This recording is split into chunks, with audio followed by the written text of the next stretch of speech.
is. Hold no punches! I'm real revolutionary right now. Support this man, Black Media. He makes sure that our stories are told. Thank you for being the voice of Black America, Roland. Stay black. I love y'all. All momentum we have now, we have to keep this going. The video looks phenomenal. See, there's a difference between Black Star Network and Black-owned media and something like CNN. You can't be Black-owned media and be scared. It's time to be smart. Bring your eyeballs home. You dig?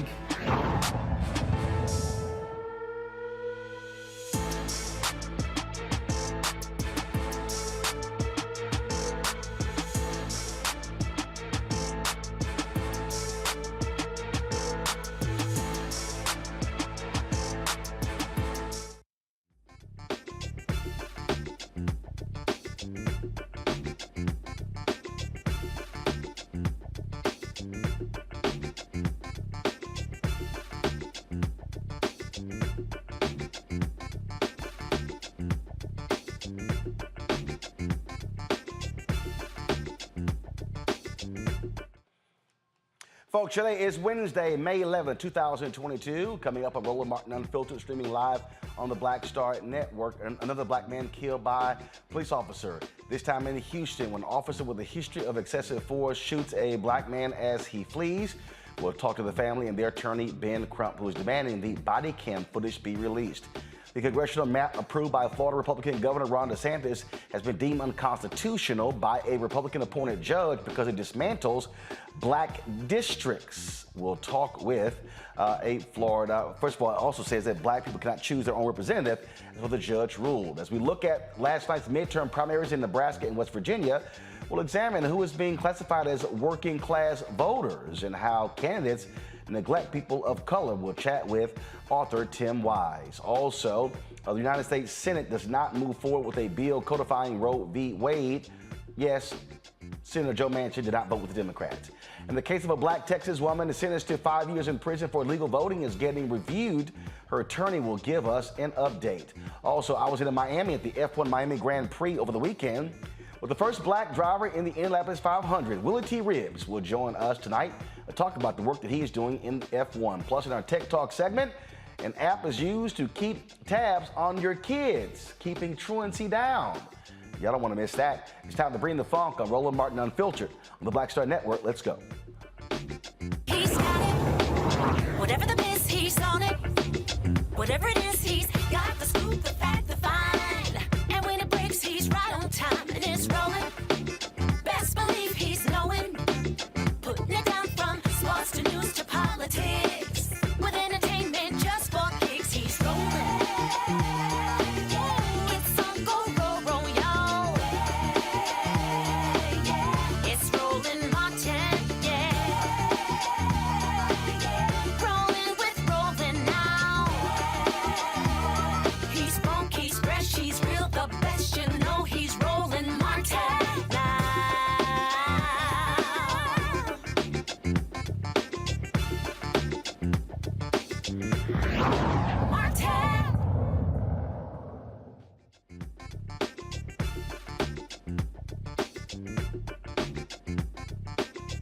A Houston family wants answers after their loved one was shot and killed by a Houston police officer last month. Officers attempted to execute an arrest warrant on April 27th after a brief car chase involving Jalen Randall. He was a passenger. Officer Shane Prevette shot Jalen as he ran away. Officer Prevette has a history of excessive force. And so in 2019, charges were dropped against Officer Prevette after being indicted for allegedly kneeing a drug suspect during a 2017 arrest. Joining me now is Ben Crump, civil rights attorney, the family attorney, plus Warren Randall, Jalen's father, Tiffany Rachelle, Jalen's mother, Tony Rachelle, Jalen's stepfather, Jalen Randall, Jalen's daughter, Shavandra Stagg, and of course, Jalen's mother. Glad to have all of you here. And so let me just first of all start with what actually happened here. Set up for us what took place. Why were the cops pursuing this car that Jalen was in, and how did he end up being shot?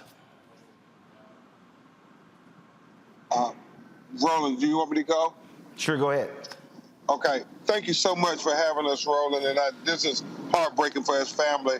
Almost 2 weeks ago, in broad daylight, Roland, the police allegedly executing a warrant against Jalen Randall, this 29-year-old African-American father. They chase him, and inexplicably, Roland, because he has no weapon that they can see or anything like that, but they shoot him in the back of his neck, killing him. And then there are witnesses that say after they shot him and he was on the ground, one of the police officers came and put their knee in the top of his back while he's bleeding to death. And regrettably, they continue to try to justify yet again another black man being shot in the back. And what we tell them all the time, Roland, they don't need to say no more, just release the video, because there's no reason the police should ever shoot a black man in the back running away from them. We've talked about it, Roland. Why is it when a black man's running away from a police officer, a white police officer, that he's the most dangerous man in the world, where he's going to shoot him, even though he's not posing a threat? And so that's what we're dealing with in your home area of Houston, Texas, and the fact that they haven't released the video, and we know that this officer was charged for aggravated battery on an African-American previously, but yet he was still allowed to remain on the force. So, okay, so they were pursuing Jalen. Again, were they pursuing him or the driver? Because Jalen was a passenger in the car, and they were. What kind of warrant were they trying to execute? They were pursuing him, as we understand it, and it was a warrant. They said him and his girlfriend had got in an argument. So it was a warrant dealing with domestic abuse. Is that what it was? It was a domestic situation, yes. To the Randall family, what has police told you about what happened, or what has been conveyed to you? Well, Roland, the police haven't told us anything at all. They never even told us that Jalen had been shot. We had to find that through external factors. We had to find and track down which hospital he was actually taken to. So they haven't reached out. They haven't even spoke with us at all. Not to me, at least I know. I don't know about Tiffany. They hadn't even said anything to us, period. So, again, based upon what y'all have been told, that they. So first of all, where were they? Where did this actually happen? Was it in a neighborhood? Was it somewhere in the city? Where did this actually happen? Well, it happened right in our backyard. It happened in Pleasantville. And so it happened in Pleasantville subdivision in East Houston, which we all, me and you know where that's at. And so all we did know, it was supposed to have been, like they say, claimed to be a short chase or whatever.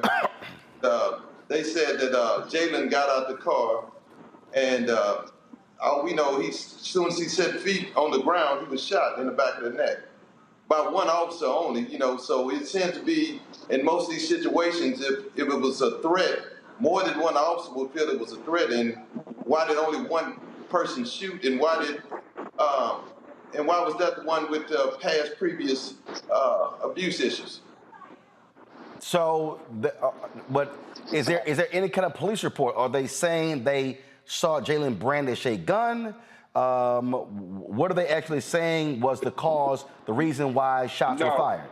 They haven't given a reason, but after the fact that he was shot, then they said a gun was in a bag, never garnished, never brought out, never used or pulled out in a threatening situation.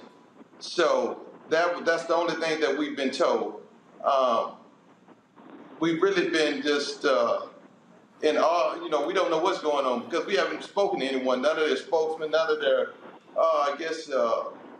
people they have in charge for us, just, explaining the situation. No one has reached out to any of us. Ben, you are pushing for the body cam footage to be released. What has been the response from HPD, from the city of Houston, from the district attorney's office?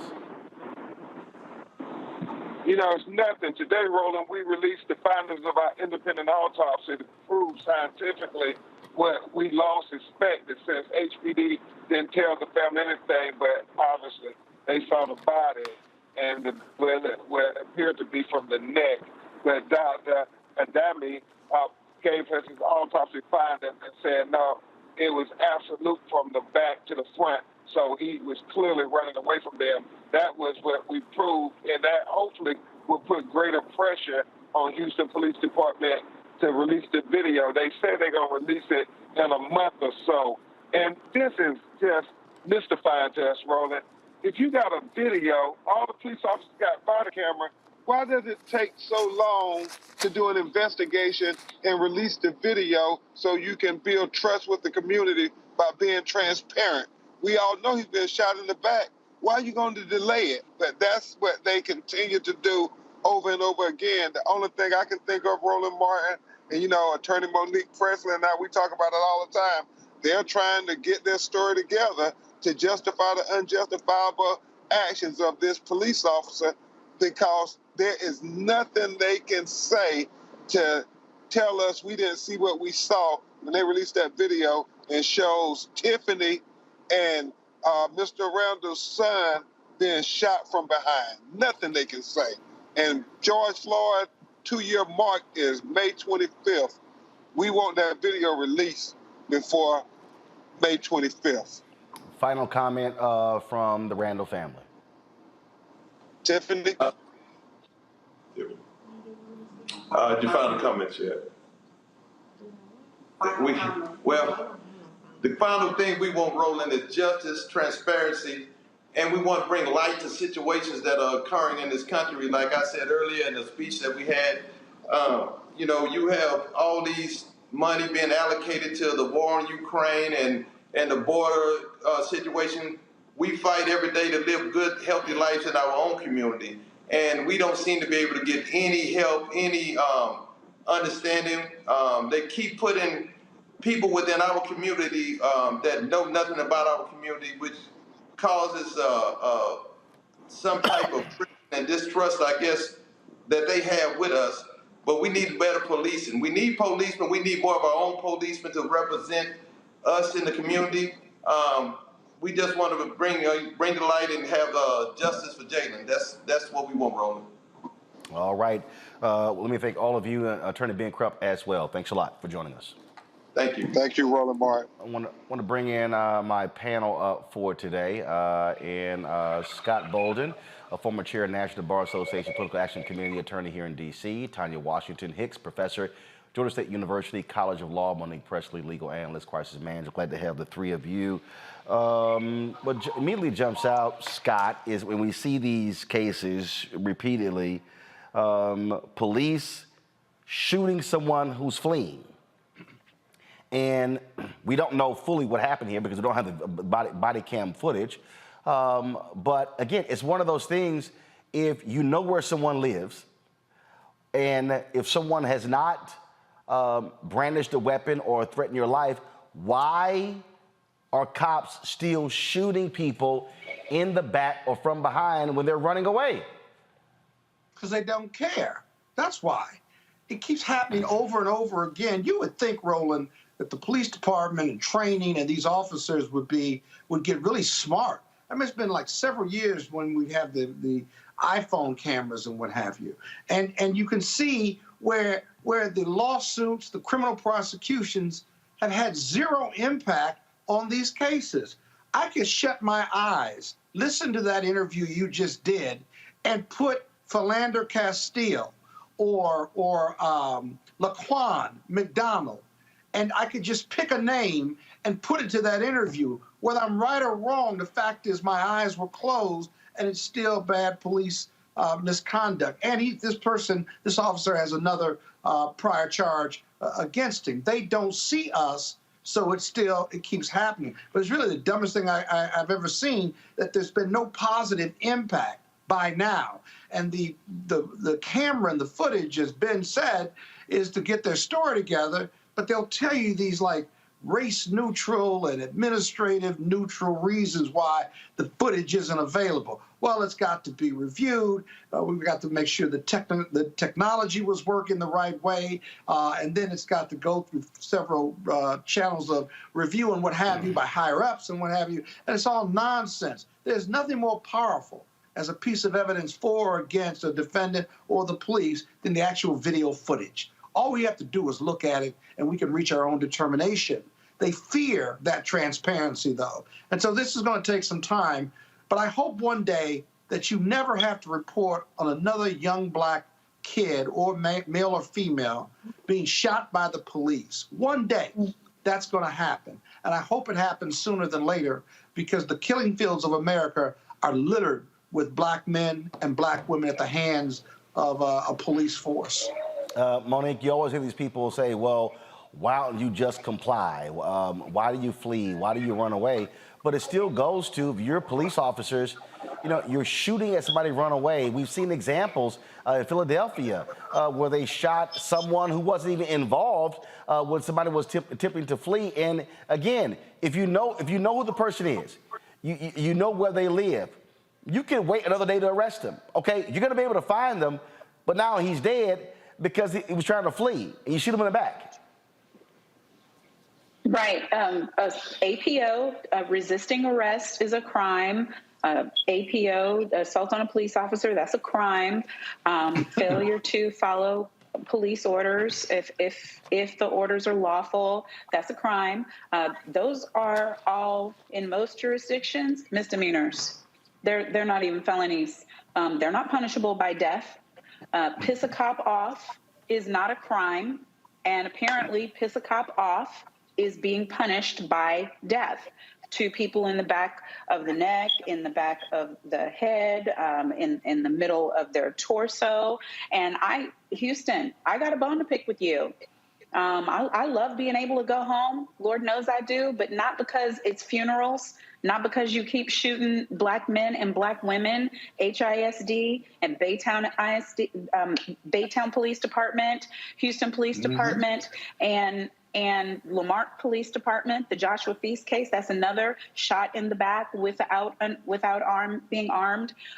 There's a disproportionate number of those coming out of that Galveston County and Houston County, and there's a problem. And the problem is not policy, because people want to come in and say, let's change the policy. I'm people who want to come in and say, let's change the policy. But it is anti-policy to shoot a fleeing felon in the back already. They are offering justifications for it. If it is a threat to the community, if it's armed and dangerous, there are already justifications on the book, but they don't have those.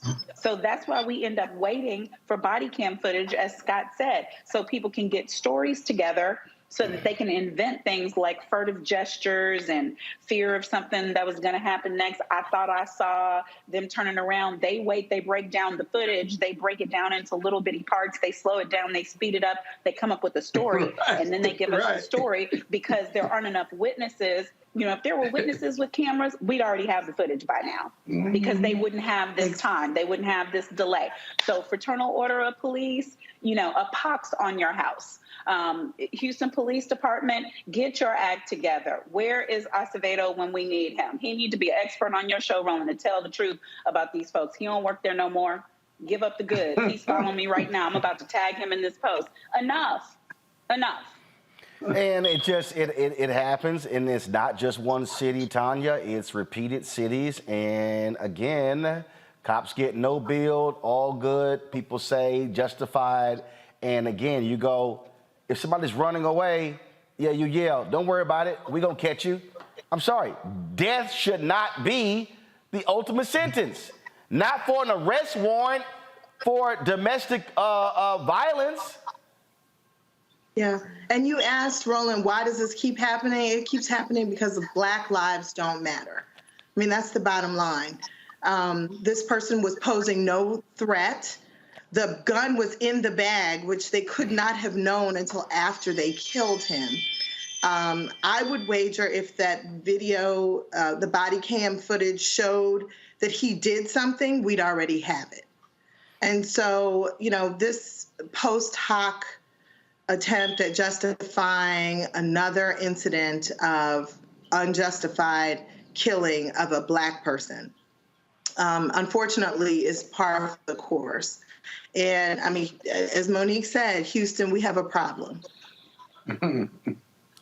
You know, Roland, real quick. Yeah, go ahead, final comment. Go ahead. You know, this has been happening, and the Supreme Court has said on the Tennessee v. Garner that it is illegal, unlawful for the police to shoot a nonviolent fleeing felon. The case in Tennessee v. Garner happened in Memphis, where they were chasing a young Black guy in the dark. He hit a wall, climbed the wall, and while he was climbing the wall to get into another neighborhood, running from the police, who really hadn't done anything. I can't recall what the exact facts were, but he was unarmed, and they shot him in the back. So since 84, 85, the Supreme Court has said it is illegal to do this. Then why in 2022 are you still having to report on these types of cases? It makes no sense. That ought to be a fundamental piece to every police department in the country. You cannot shoot a nonviolent fleeing felon in the course of your duty while you've got a gun, a badge, and a flag. And yet in 2022, they're still doing it. It's utter nonsense. It's deadly nonsense. It really is. Everybody listening, look up this case, Tennessee v. Garner. We see it being violated regularly in 2022. Well, it'll be nice if DAs would actually enforce that law. All right, folks, hold tight for a second. When we come back, all the folks are talking about Ohio and West Virginia, Pennsylvania, Michigan, working class voters. Aren't they really talking about white folks? But why is it that when media, politicians keep using working class voters, why don't they just specify who they're talking about? We'll talk with anti-racist Tim Wise next on Roland Martin Unfiltered on the Black Star Network. Next on A Balanced Life with me, Dr. Jackie. Summertime when the living is easy, or is it? Summer vacations, class reunions, kids in summer camp, all fun, but stressful. You need to get into a summer mindset and have a plan. Oh yes, our panel gives us their favorite summer planning hacks. On the next A Balanced Life with Dr. Jackie here at Black Star Network. Why is it so hard to see Panther? What deal? Wow. I mean, if you go to Amazon, I think I tried. So I have a collection of That's a hard movie. They charge you $300 on Amazon. I was like, I'm not about to pay no $400 for a VHS copy. Right. What's the deal? Man, it is interesting, Roland. It is the movie they don't want you to see. Power to the people. It's funny, I made New Jack City. You can get it anywhere. Posse, you can see it anywhere. But a movie that says that it is not an accident that we medicated the Black communities right around the time when they were getting militant, when you had the Panthers starting to organize, the people starting to vote and march on Washington. We let these communities get medicated. In fact, that comes up in The Godfather, you know, where they say, as long as it stays in the Black communities. So we asked the question, they tried to ask us questions. I asked them, the reporters when we did, I said, listen, why is it a 13-year-old boy in the hood can find a way to buy a gun, some liquor, or church, or some crack, and yet you can't find them to arrest those people? You can't arrest that dealer. Why is that?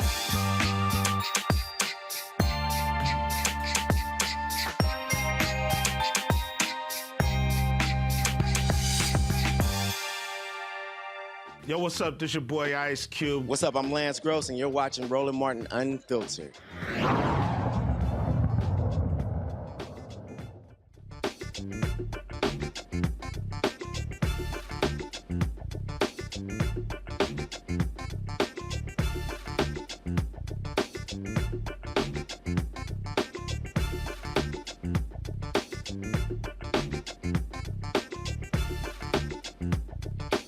All right, folks.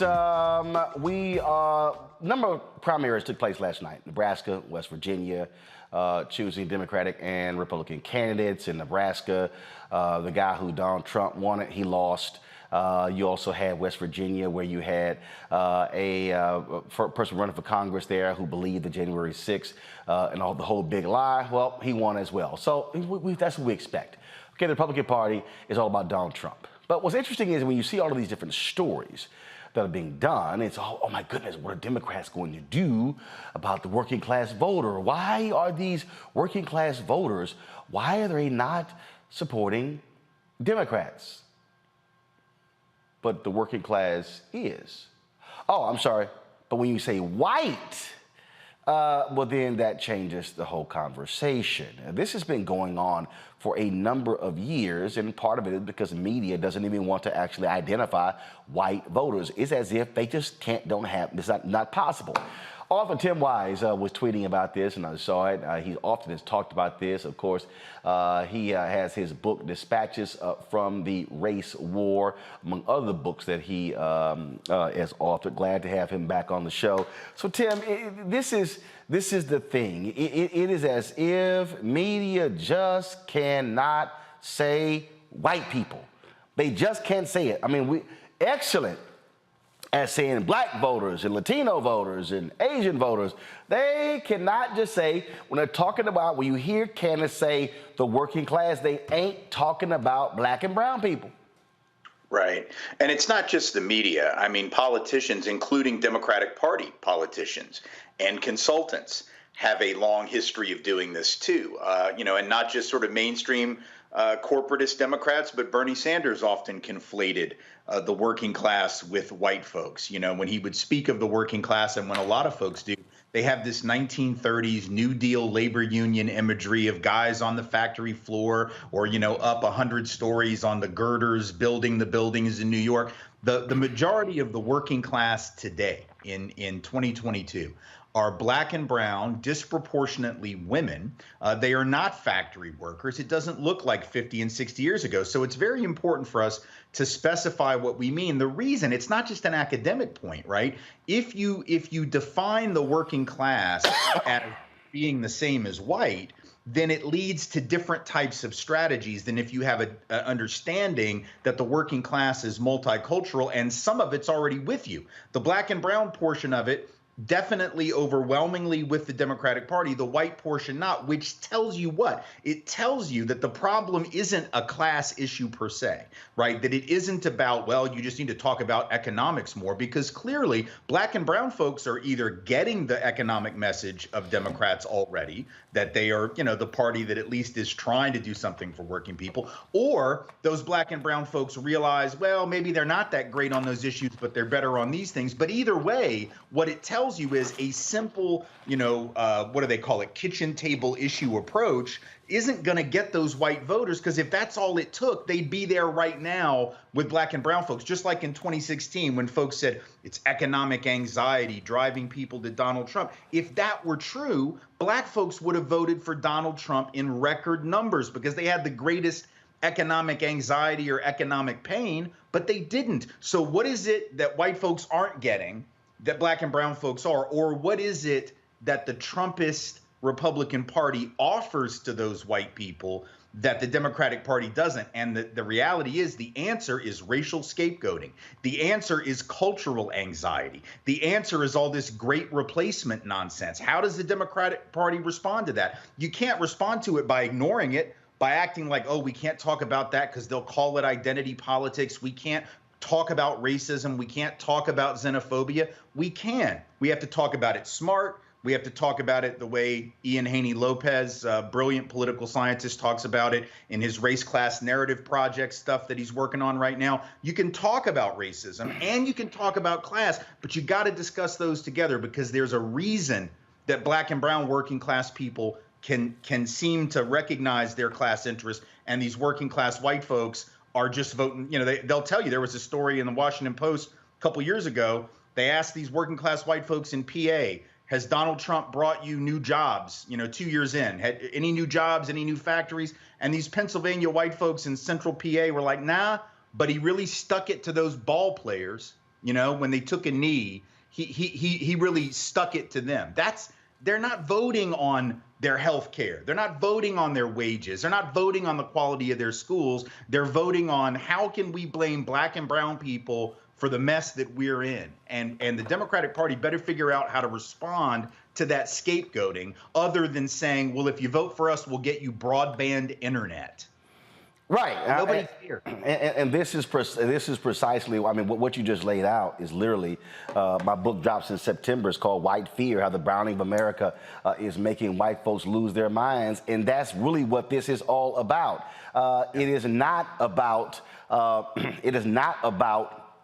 the money. Donald Trump beats Hillary Clinton by 450,000 votes in 2016 because he was against NAFTA. So all of those workers who would say they were losing their jobs because of NAFTA. Okay, but then you come back in 2020 and then he wins it again, and you got all of these are labor workers. These are people who supposedly about unions, and they're voting against the guy. They're voting with the guy in the party that hates unions. Right. Except police and fire unions.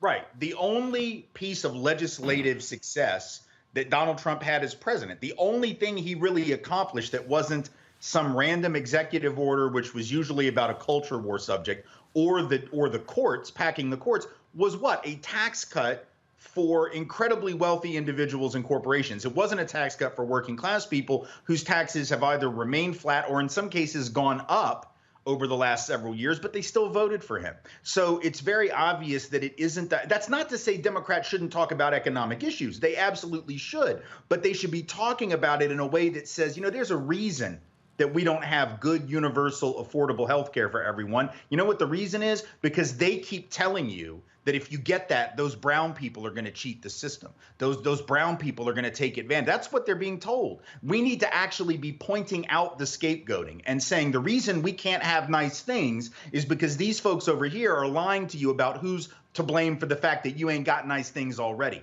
So we have to talk. Yeah, it's fine to blame people for stuff, but the wrong people are being blamed. And it's incumbent upon the Democrats to say this is a game that's being played on you. This is what Lopez and others are talking about in their work, is to say, listen, it's not that we're calling you racist. You're not a bunch of awful, horrible people. We know there are certainly some among, the insurrectionist class of the Republican voters who are. But it's not about you being bad people. It's about you being people who are being sold a bill of goods. It's like if Penn and Teller, were the president, these master illusionists, right? And Penn or Teller or both as a combo up there with one hand trying to distract you over here while they're doing something else over here like any good magician does. That's what the Republican Party and the right has been doing. And 30 years ago, when I started doing this work in Louisiana against David Duke, we said at the time, Duke lost those elections, lifelong white supremacist, former Klan leader, but he got 6 out of 10 white people to vote for him in the Senate race in 1990. And we said at the time, y'all think this is just Louisiana, y'all think this is a Southern thing, and but my boss at the time, a guy by the name of Lance Hill, said, David Duke politics is like cocaine. It is, first off, it's white, but it's also easily concealable and transportable across state lines. And 30 years later, the politics of racial scapegoating that David Duke was working on at that time didn't quite work yet, but it worked with 6 out of 10 white folks. And now it is what MAGA Trumpist Republicanism is. It's about saying you're in pain, you're struggling, you're afraid, and these are the sources of your anxiety, of your problems, of your fears. We can just control those people, your life will be better. The Democrats have got to take that on frontally. They can't just dance around it. And take it on front, directly, I think is important. He's a perfect example. I remember when in the last election, Senator Bernie Sanders kept talking about the working class, and he kept talking about identity politics.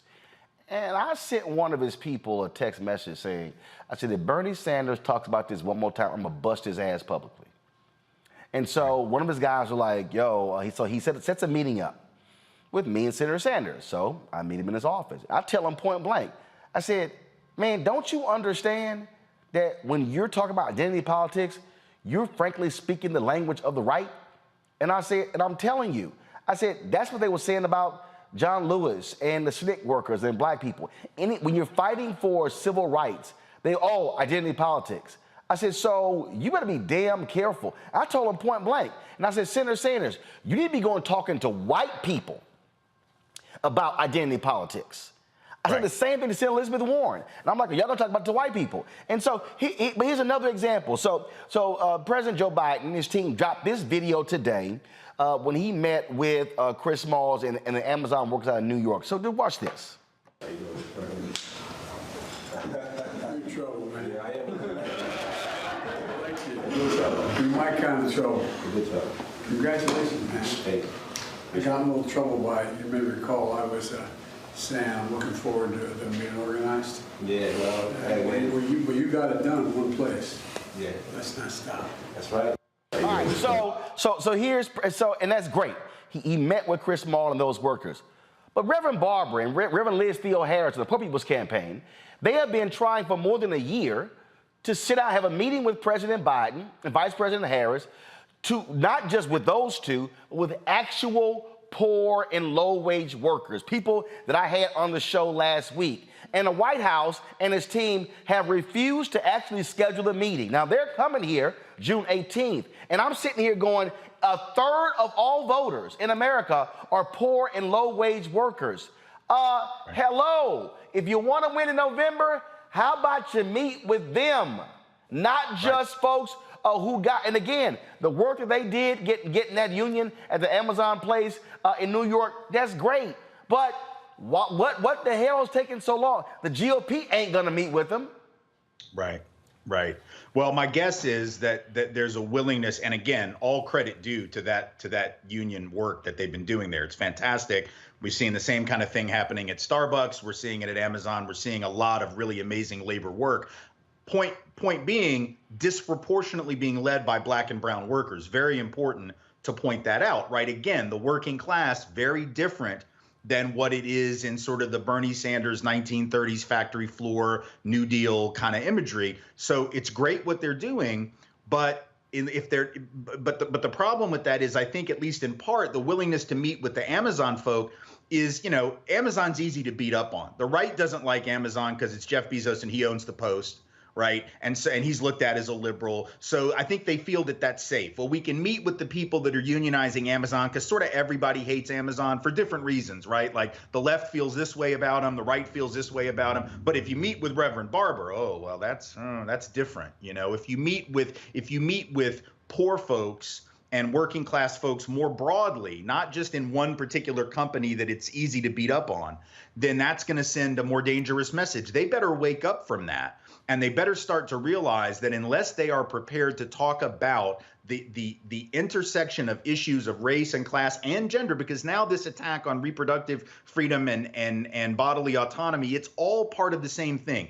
The key message that Democrats never seem to get, and that people on the left forget, the main difference between right and left, it has nothing to do with how much government you support, has nothing to do with any of that. It has to do with whether you support traditional hierarchy or whether you support challenging traditional hierarchy, which means if you're on the right, you believe white authority, male authority, straight authority, etc., right on down the line, is what needs to be in charge because those are the better people. So that explains why you're going to defend an electoral college system that enshrines permanent minority rule. That explains why you want to restrict voting because you don't think certain people should be voting anyway. That's the reason you want to restrict women's reproductive autonomy because they're just women and they shouldn't make those decisions for themselves anyway. That's why you want to get critical race theory or just accurate history out of the classroom because that empowers the voice of non-traditional leaders. Right? We don't want to hear their voices. That's why you want to get rid of any discussion of LGBTQ folk because you want to restore straight supremacy and Christian hegemony. So we need to be talking about it this way. If you like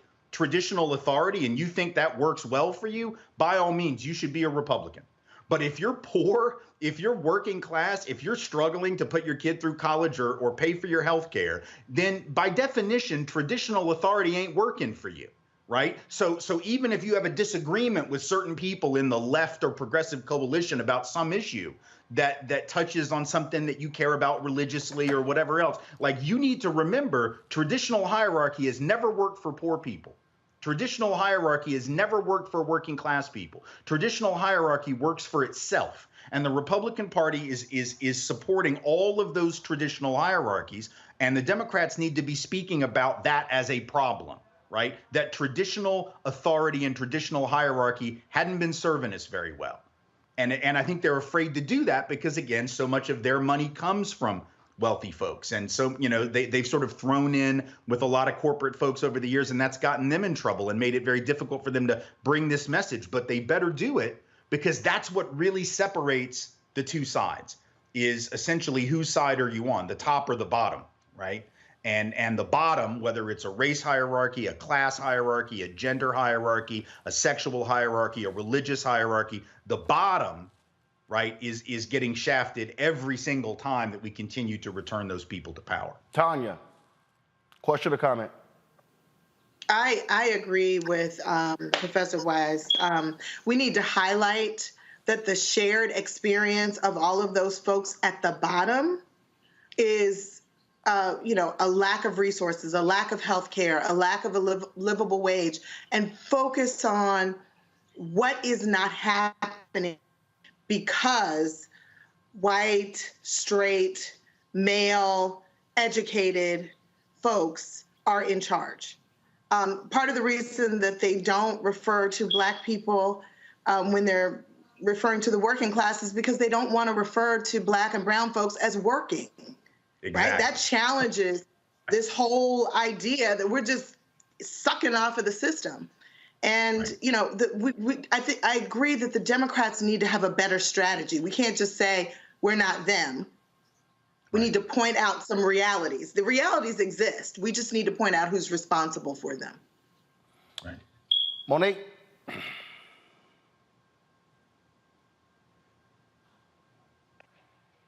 No, I mean, I appreciate everything that you do, Tim. Thank you so much. Thank you. I really do believe that there's a way, though, for us to accentuate the things that the administration is doing while doing the course correction on others. So, for instance, I know that high-speed internet connection is a big deal. And it may be a hard sell for people to understand that some people can get on 1 million Zoom meetings easily, some can't. Some students are able to do their homework at home. Some have to do it in a parking lot outside of Starbucks because they have the Chromebook the school gave them, but no Wi-Fi. And these gaps are poverty gaps. They are race gaps. And so I am thankful that that's part of a bipartisan infrastructure plan. And I just wonder whether the issue isn't that the Biden administration does not care about the right things and isn't trying to do the right things as much as it is people don't know the things that they're doing. No, I actually don't think that's what I was asking Tim. No, actually, but it's my show and I'm gonna respond. Okay. I'm gonna jump in. I'm gonna jump in here, and then Tim is gonna respond as well. Here's, to me, is a fundamental problem. Okay, it's not that folks don't care. You gotta tell white people directly, hey, we got you this and they didn't. That's part of the deal. So what Tim is laying out here is that you have Republicans who are gonna claim they did all these great things, they don't care about you, we're the party of the working class, we believe in populism, and then what Biden does, he makes an announcement, but what he's not doing is going directly to those white voters in the rural places. In the last election, Tim, Tom Tillis was sitting here polling around 16, 18% among African Americans. How? This man was the architect of voter suppression, voter ID in North Carolina. You know why? Because Dems were not actually talking to rural Black people. Part of the thing is when I see Democrats having these conversations about broadband in rural America, they're talking to suburban America. You gotta go where the broke white people are. Well, that's part of it. But let me also say this. Look, I know consultants don't like to hear this, and a lot of people in the party don't like to hear this. And the Jim Carvilles of the world, who were locked in a paradigm that's 30 years old and was barely true then, don't like to hear it. But the idea that in the 21st century, voters are making decisions on bread and butter pocketbook issues, principally when they are white. Now, black and brown folk, I think, are, and I think the truly broke, hardcore, hard scrabble, quote unquote, working class do. But, you know, let's be clear.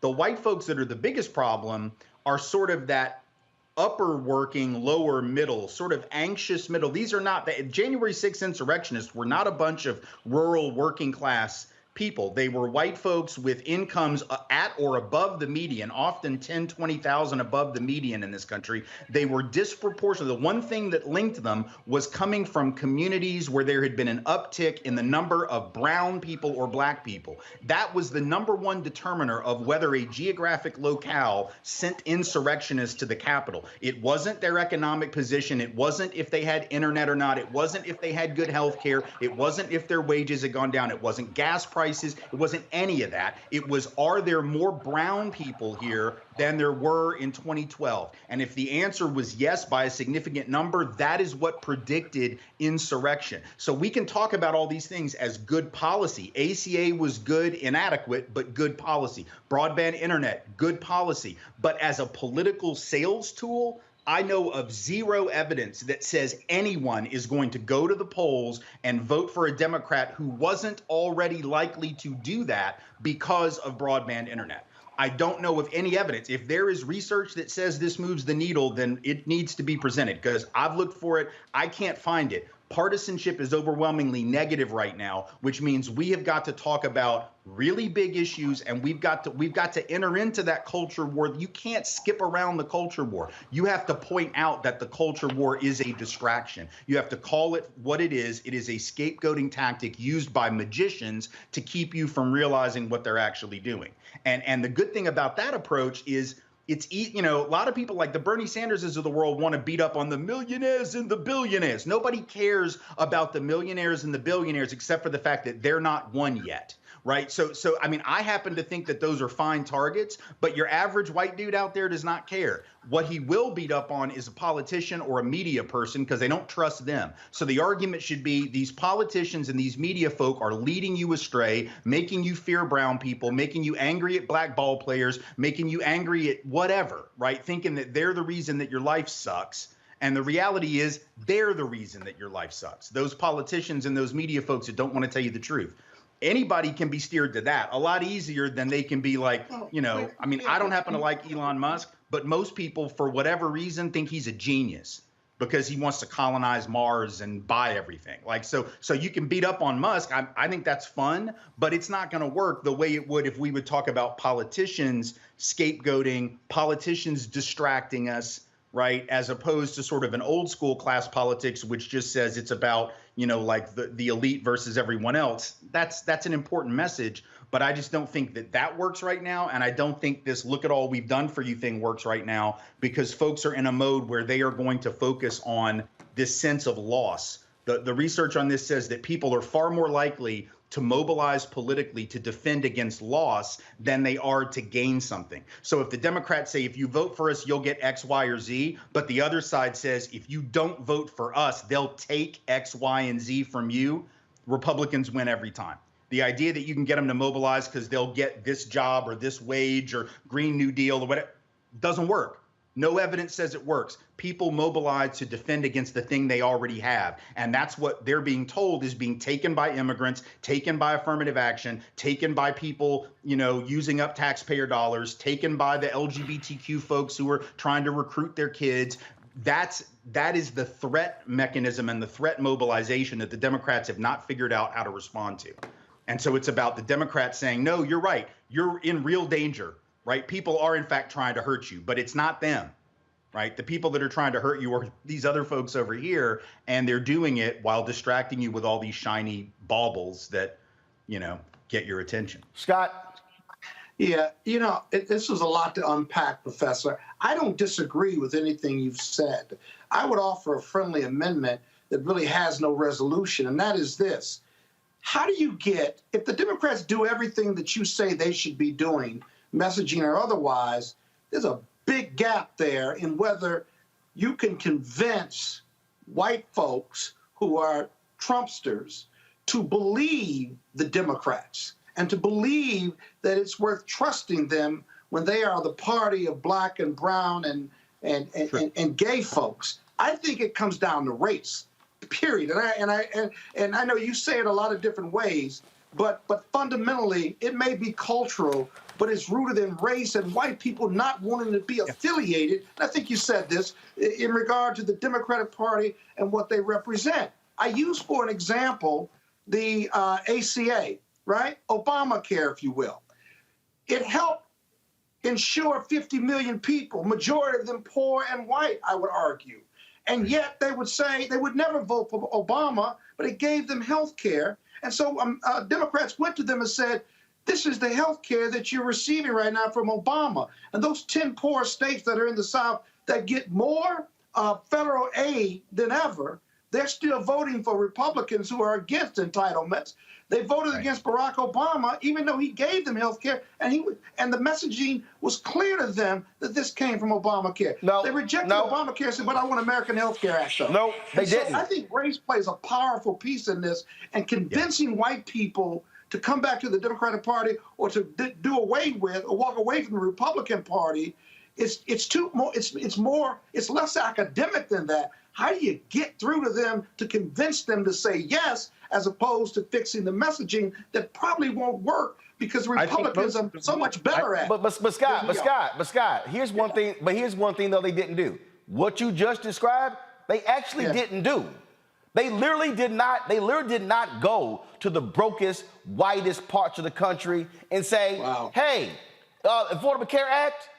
Oh, you don't like Obamacare? It's the same thing. Oh, by the way, I passed it for you. Do you know why, Mississippi?" I think they did. No, they didn't, Scott. You don't think they did Scott, they didn't. Scott, I was sitting in the White House. I told Obama directly, why do you keep going to Virginia and Ohio and the suburbs talking about the Affordable Care Act? Go to the reddest, whitest, brokest, sickest parts of Alabama, Mississippi, Louisiana, Arkansas, and take them on. Well, you know, they were like coming up with whatever the hell. And so what they did was, you gotta go to somebody and say, guess what? Your senator voted against your issues when it comes to heart disease, your issues when it comes to opioids, your issues. They don't do that. What they do is they simply go through this deal of like, hey, we're the better ones, not them. If you're gonna be in a fight, be in the fight. Swing. Let me tell you what. Tim, go ahead. Let me tell you what they should have done from the start. One of the reasons that they probably didn't try that in certain states, particularly in some of those southern states, is that, as we know, and I live in Tennessee, so this happened here, the legislature in a lot of our states undercut ACA because the Supreme Court said they could when the Supreme Court did not require the expansion of Medicaid. Right. It allowed states like mine to not expand it because they were trying to kick the legs out from under ACA anyway, right? And they did. They limited how much it could benefit people in a lot of states. And so a lot of the people in those red states didn't reap the benefits the way they did in Connecticut and California and other places. So what they should have done, I think first thing Biden should have done, or anybody should do now, is say, listen, those of y'all that are in those states where your Republican legislatures undermined your health care, we're going to make sure that we're going to expand coverage for you right now. We're going to push through huge subsidies specifically directed at you, at your states, because your Republican lawmakers undermined your ability to benefit from this thing. It's not we tried. You know, this is what here's what we passed, here's what we supported, and it was y'all's state. And the reason that's important is not only might that get some people to recognize who benefits them and who doesn't, but it also raises the question at the state level where Democrats are playing from so far behind. You got all these legislatures that are super majority Republicans because people think that their interests are being served. They need to be reminded the reason that their health care sucks, if it sucks here in Tennessee, is because of what the GOP did. Boom. Not what Obama did. They tried. But the GOP made it impossible for that bill to benefit you the way it was intended. That should have been the message. And I haven't heard that message from anyone in this. Tim, the evidence of what you just said is what happened in North Carolina. All of these white people were initially against Moral Mondays and against what the NAACP and Barbara was doing. And all of a sudden, those white folks said, damn it, our rural hospitals are closing. And Reverend William Barber told me there was a parade in North Carolina and a white guy draped in the Confederate flag walked up to him with tears in his eyes and said, "You and I don't agree on much." He said, "But thank you for fighting for our hospitals." And so in North Carolina, the reason they have been able, why Democrats have a majority on the state Supreme Court, which overturned many different things. Why does a Democratic governor? Why? Because what they did was they talked about the very issues of broke white people and said, those are the people who are screwing you. And they explained to them how they were getting screwed. And that's why when I spoke to the North Carolina NAACP, I ran into these white women who were the founders of an NAACP chapter in the mountains of North Carolina. And they said, ain't nothing but broke white people around us. And we are running the NAACP chapter because they hit the issues. All I'm simply saying is, and the thing is this here, Scott, you ain't gonna flip the MAGA people. That's not the point. The point is you go after the people who ain't voting. The largest group of people to win are the people that Reverend Barber and the Poor People's Campaign are targeting. And all I'm saying is that's a lot of white working class people. That's who they've been mobilizing in West Virginia. We told you, it was a white woman who watched this show, ain't never heard of Reverend Barber, was watching this show, saw him, and then she volunteered, and now she's a co-chair of the West Virginia Poor People's Campaign. So white folks can be reached, but somebody got to actually talk directly to them in a way they get it. And unfortunately, to Tim's point, Democrats are depending on a bunch of well-paid D.C., New York, California strategists who ain't trying to talk to broke white people. Right. Or acknowledge any of the race stuff at all. And that's a long-standing thing, by the way. I mean, even when we did the work against Duke, we had high-paid consultants. Mark Penn was one of them, and he's still, still doing his thing. Where he was telling us at the time that we shouldn't talk about David Duke being a racist because, we got to have racists vote against him too, or he's going to win. They were saying we shouldn't talk about him being a Nazi, shouldn't talk about him being an overt white supremacist. We should just talk about the fact that he didn't pay his taxes or something, or that he dodged the draft in Vietnam or something, or, whatever, like anything but race. This aversion to discussing how racism is used as a weapon is a white, upper middle class and affluent consultant disease that has never served progressives very well. And because that kind of skittishness, that unwillingness to say, this is what they're doing to you. Even we've talked about this before, Roland, that back in 2016, the biggest mistake Hillary Clinton made rhetorically when she said the thing about deplorables, the mistake there wasn't that there aren't some people like that. We saw them on January 6th, right? But the far better message, think about what happened if she had said, you know what? I don't think you're deplorable, but that guy does, because he thinks all he's got to do is talk about Mexican rapists and drug dealers and you'll roll over for him. He thinks you're a racist. He thinks you're a bigot. He thinks you're such a bigot that all he's got to do is like wave this flag about black people and brown people and quote unquote shithole countries or whatever, right? All he's got to do is talk about those folks and you'll buy it. And I believe in you. I trust in you. I think you're smarter than that. That would have been a far different message, right? Because that wouldn't have been beating up the voters. That would have been saying, you see that dude? You see what he's doing? You see what he's trying to do to you? You're smarter than that. And then some of those voters would have still fallen for it, but some of them would have been, oh yeah, look at what that jackass is trying to do. He's trying to con me. He's just like the rest of them, right? So this is the difference between sort of mainstream consultancy and mainstream party folk and like understanding the way that race is weaponized and has been weaponized and what it's going to take to de-weaponize it in this country. And I'm telling you, we got 1 million people that have died from COVID. A lot of white folks have buried their grandparents and their older parents because early on when the numbers showed it was black and brown folk doing the dying, a lot of white folks took this not seriously. We know that from the data now. We know that from several academic studies that white folks got nonchalant because, oh, it's just those black folk over there doing the dying, and then wait around 8 months and it was us, right? So there's a lot of ways that we can start to talk to white folks about how their indifference to black and brown suffering ends up coming back to hurt them. Yep. And listening to the siren song of this culture war stuff comes back to hurt them. But I just don't hear any of that at the national level from the party or from mainstream politicians. I hear it from folks like Reverend Barber and Ian Haney Lopez and others that are doing that work on the ground. but I just don't hear it from the top. And that's what it's going to take in the midterms and in a couple of years in 24. Well, we'll see if they actually do any of that. Can't say they didn't hear it, because we talk about it all the time. Tim Wise, certainly glad to have you on the show. All right, folks, got to go to a break. We come back. We're going to talk about a case out of Texas. Boy, they keep trying to put a sister in prison for voting illegally. Y'all, really? But she may have got some help today from Texas Court of Appeals. We'll explain the case of Crystal Mason next. You're watching Roland Martin Unfiltered on the Black Star Network. Download the app, Apple phone, Android phone, Apple TV, Android TV, Roku, Amazon Fire TV, Xbox, Samsung Smart TV. Also, join our Bring the Funk fan club, where every dollar you give goes to support this show. Of course, send a check or money order to P.O. Box 57196, Washington, D.C. 20037-0196. Cash App, $RM Unfiltered. PayPal is R Martin Unfiltered. Venmo is RM Unfiltered. Zelle is Roland@RolandSMartin.com. Roland@RolandMartinUnfiltered.com. We'll be right back.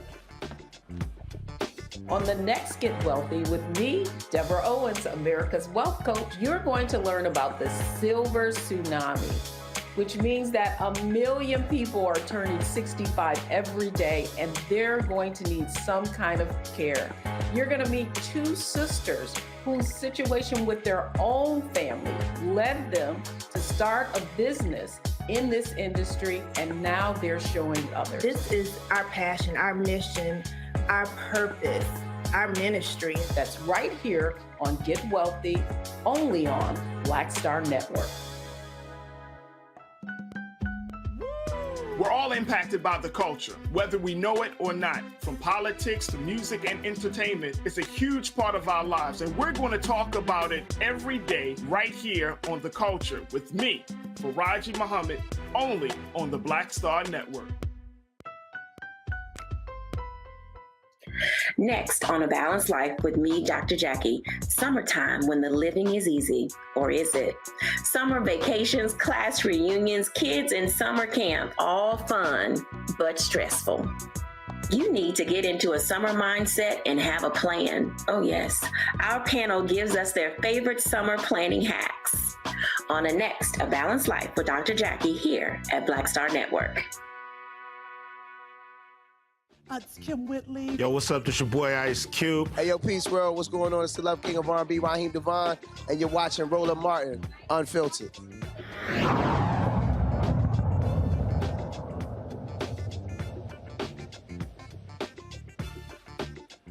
In Florida, Circuit Court judge ruled against Governor Ron DeSantis' redistricting map. Judge Elaine Smith said the version approved by the Republican-controlled legislature diminished the rights of African-American voters in the northern part of Florida. The maps removed Representative Al Lawson from his seat, giving the Republicans a majority of the seats in the state. You see this happening where Republicans are using their power to be in charge of racial gerrymandering, limiting the impact of black voters. And so the courts threw that out. This voting issue also, we still see the same thing happening when it comes to voter suppression in states like Texas. Today, the Texas Court of Criminal Appeals ordered a lower court to review whether there was sufficient evidence to convict Crystal Mason, the black woman sentenced to 5 years in prison for illegal voting after filling out a provisional ballot while on parole 6 years ago. This win is crucial in our effort to have the conviction overturned. Her attorney, Kim Cole, joins us from Texas. And Kim, literally 6 years this has been going on. The amount of money Texas is spending to put this one sister in jail when her parole officer testified she wasn't aware. I mean, you look at the evidence, it's without a doubt she just didn't know. They are hell-bent to make Crystal Mason an example in Texas. That's absolutely true, Roland. The district attorney in their case against Crystal Mason in her original trial, he specifically stated that he wanted to send a message and asked the judge to sentence her to a stern prison sentence. And they are trying desperately to hold on to that without any regard to the fact that they did not prove their case.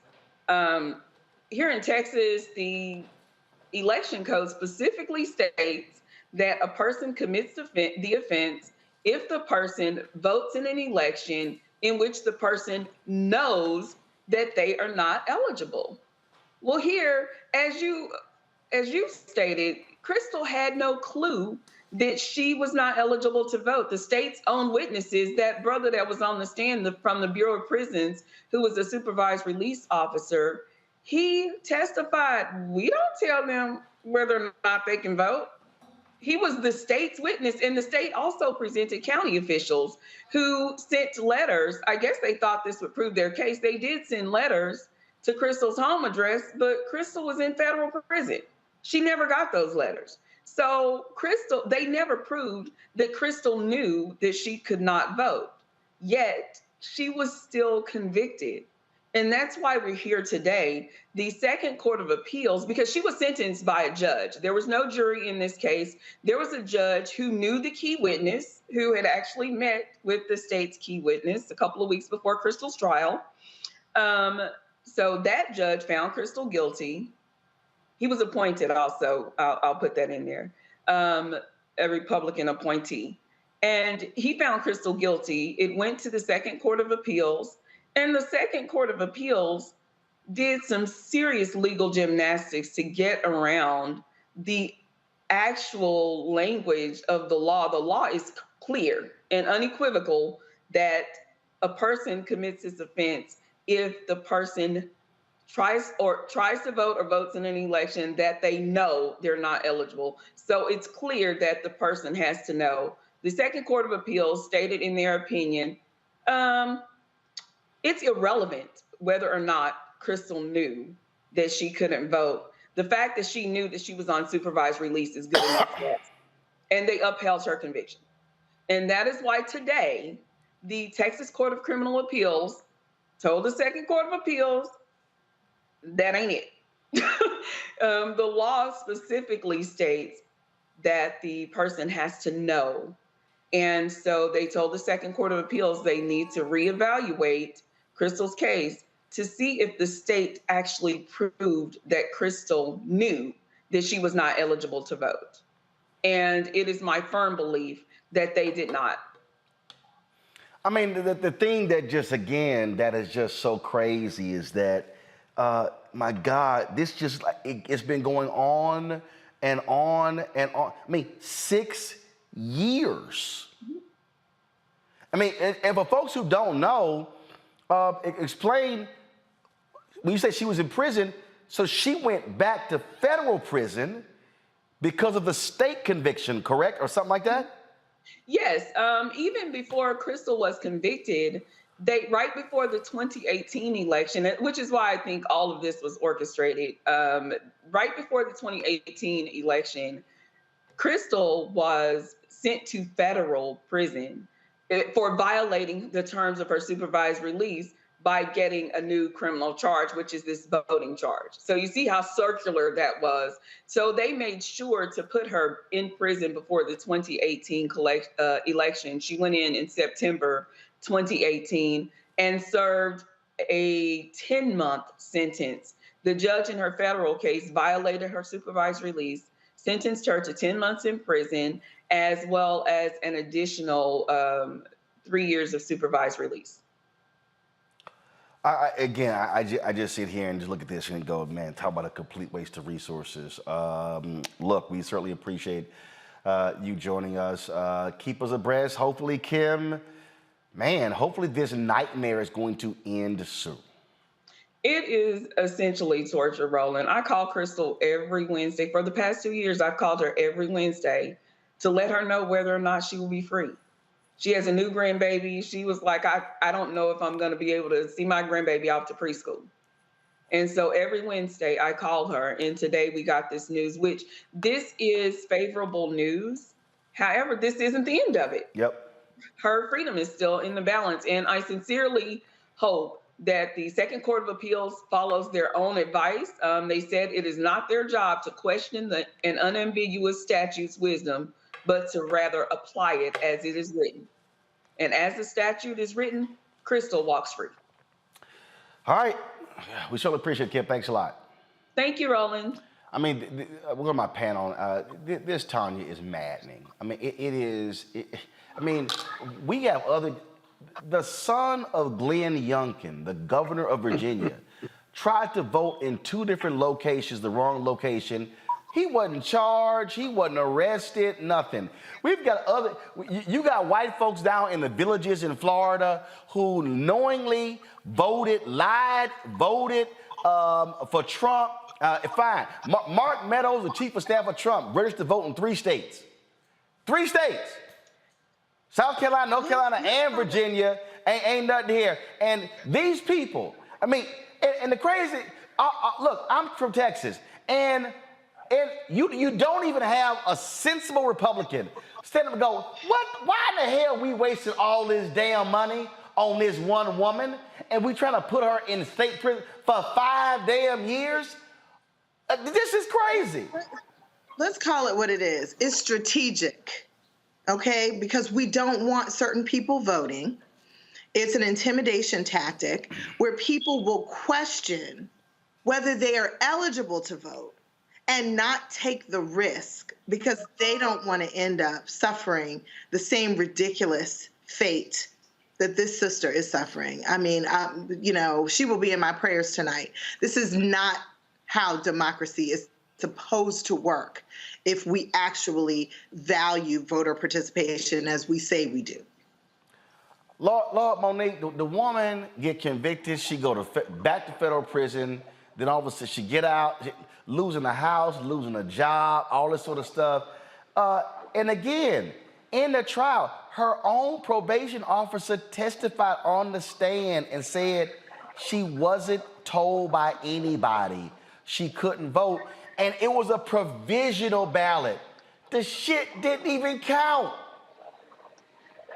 Right, absolutely. No, this is because there is so little evidence of the voter fraud that they maintain is rampant across the United States. They make truly just an example, a scapegoat out of one poor woman, a tragic case, a travesty of justice, but they use it and as some sort of symbol of all of the people who are out there who are getting away with it. And it's horrible. It's hideous. It's crazy, Scott. It's crazy. Well, and again, it's like, oh, black folks, we're going to let y'all know how we feel. Well, that's probably true. And the 5-year sentence is extreme. I'm surprised the appeal wasn't about the over-sentencing of this case. Remember, this case didn't have to be. They could have fined her. They could have disorderly conduct, some type of violation, and gone on her way. They didn't have to violate her on probation if they had given her some type of warning or, like I say, a violation. But here's the problem with the defense in this case. As I read about this case, there was an affidavit she had to sign. She had to read before she could sign to get the ballot. And on that document said, you cannot vote if you have been convicted of a felon. And she signed that document and then went and voted. I'm not saying she deserved 5 years on it or anything because it was provisional ballot. What I'm saying is that this decision today sends it back to the Court of Appeals.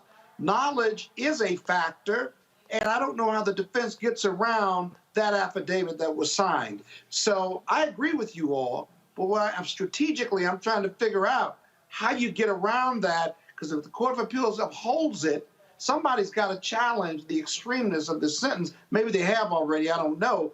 But if she loses at the Court of Appeals, she risks going to jail for 5 years over less than a minor violation of the law. Scott, we need to keep looking at this case. This is very simple. The state can drop. What is it? No, actually, It's Scott. the law. No, Scott. It is It's simple. the law. No, Scott. And the law. No, Scott. It is simple. Is this in Texas No, Scott. again? Is this in Scott. This is very simple. The prosecution can actually drop the case. They can, but they have the discretion No, not no. to. Let me They say it chose again. not Let to. me say it again. This is a very simple case. This is a woman who was convicted. Who If went? they One choose second. that One second. They A don't woman. have to. And first of all, Scott, I know they don't have to. I'm saying they can.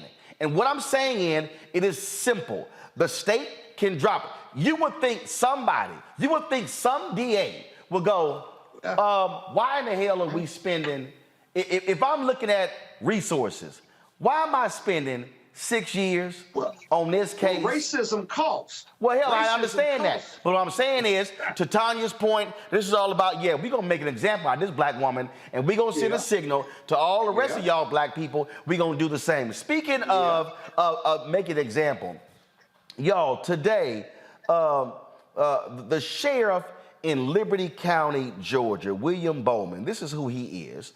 He actually came out today and talked about the incident that happened to the Delaware State lacrosse team. Y'all should be looking for the video.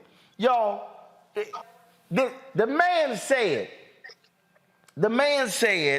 that it wasn't racially involved. Then he also said that he countered what the student said. Counter what the student said by saying that the property of the students was not searched. Here's the problem with that. He lied. Y'all, this is the body camera footage that one of the newspapers discovered. And in the body camera footage, it shows the cops going through backpacks and the bags of the students. This is a 21-minute video that shows you what actually took place. And so the sheriff, he steps out there and says, well, no, I don't condone racial profiling and all that sort of stuff, defending his own officers. But y'all wrong. I mean, so here's the body camera footage right here of when the cops were on the bus. Pull the audio up. Let's see if we got audio. All right. So this is the part where they were talking to the students. Okay, they were talking to the students. You see right here, they going through bags. Hey, Roland, what was the stop for? They were stopped because they said that the driver, now you see it right here. The sheriff, the black sheriff said their personal effects were not searched. Did his dumb ass not see the video before it got released? Here are examples. The body cam footage of his own sheriffs pulling the bags off. They stopped the bus because they said the driver was driving in the left lane. And that's supposed to be the passing lane. So they pull the driver off, then they get on and they say, we searching everything but for drugs. And then they claim that there are so-called coach buses often driving up and down the highway in Delaware where they got human trafficking and they're bringing drugs in. Like, are you serious?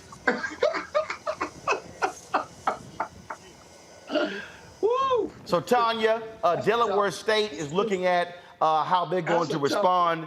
But this black sheriff, all skin folk ain't kin folk, this black sheriff defended. And he said, as a former Georgia State trooper, longtime cop, he doesn't condone racial profiling. Why in the hell they got stopped? Why did they get searched? And here's the deal, Tanya. They pull a driver over for so-called driving in the left lane. He never got a ticket.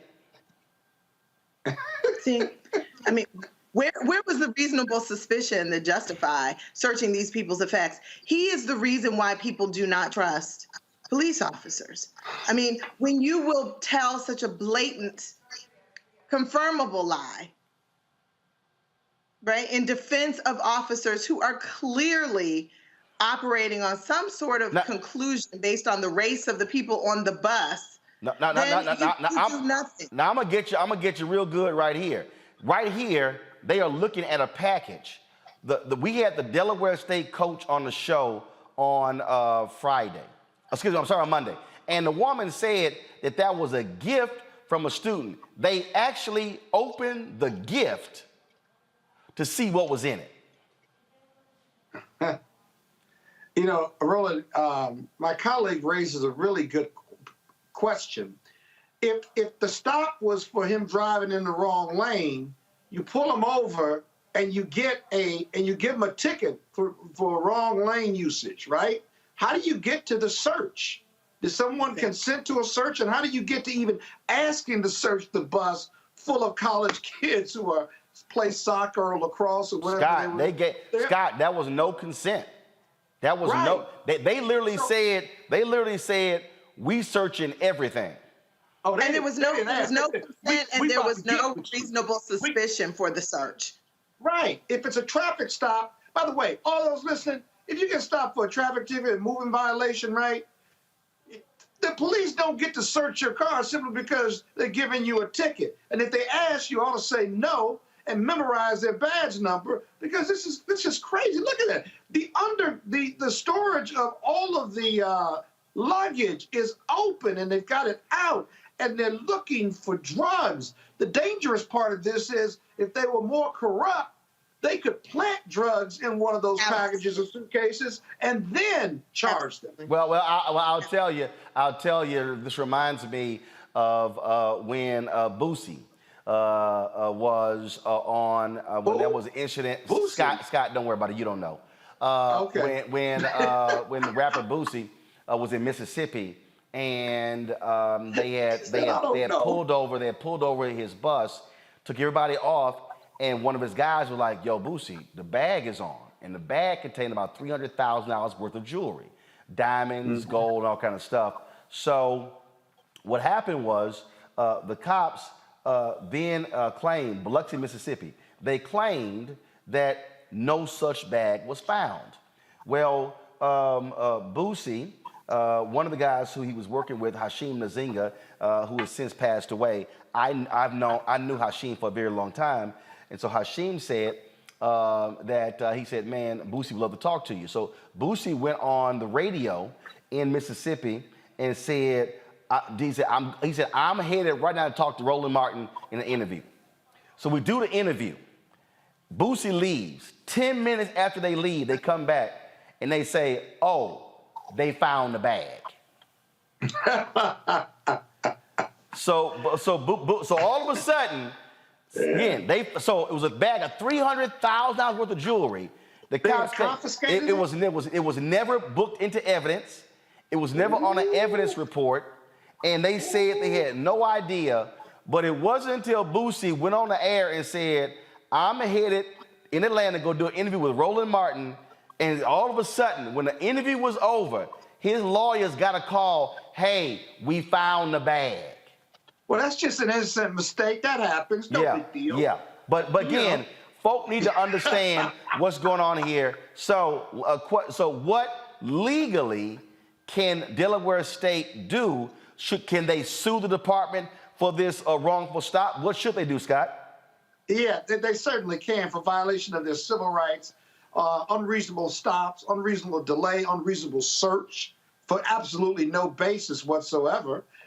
They could go under Section 42, but they have local laws and federal laws that a good lawyer will be able to sort through and actually figure out where to file the lawsuit. But this is an unlawful stop. The question is, what are their damages? What is the value of their civil rights or constitutional rights being violated, if you will? I don't know whether one of those statutes calls for treble damages, if you will. Sometimes they have limitations, but absolutely, this makes no sense. Now, this is a vacuum now. We're talking about it in a vacuum because we don't know all the details. We haven't seen the police report. Yes, we do. Yeah, we do. What else is going on? We do. Anything? That guy right there is the driver. Now, go back. That guy is the driver. He was the one who was driving. They claimed that he was driving in the left lane, which was a passing lane. They pulled him over. What? You said one of the details. They pulled him over, pulled him off of the bus, began to question him, and then that's when they went back on the bus and told all of the students, about 27 people, coaches and students, that they were going to be searching everything for drugs, and then told them, tell us right now if they're drugs, because if not, it's going to be a problem later. They literally threatened the students. All right, well, file the lawsuit. You interview the students, file the lawsuits. The damages on this may be a bit of a challenge because what there's the valuation of a violation of your constitutional rights and civil rights. But Ben Crump can handle that piece. I do defense work. He does plaintiff stuff. he'll go for it, and maybe they can all get paid. No, you can do it too. Go ahead, Tanya. What about intentional infliction of emotional distress, extreme and outrageous behavior that results in extreme? No, you don't need physical. You need extreme emotional distress. These students are traumatized.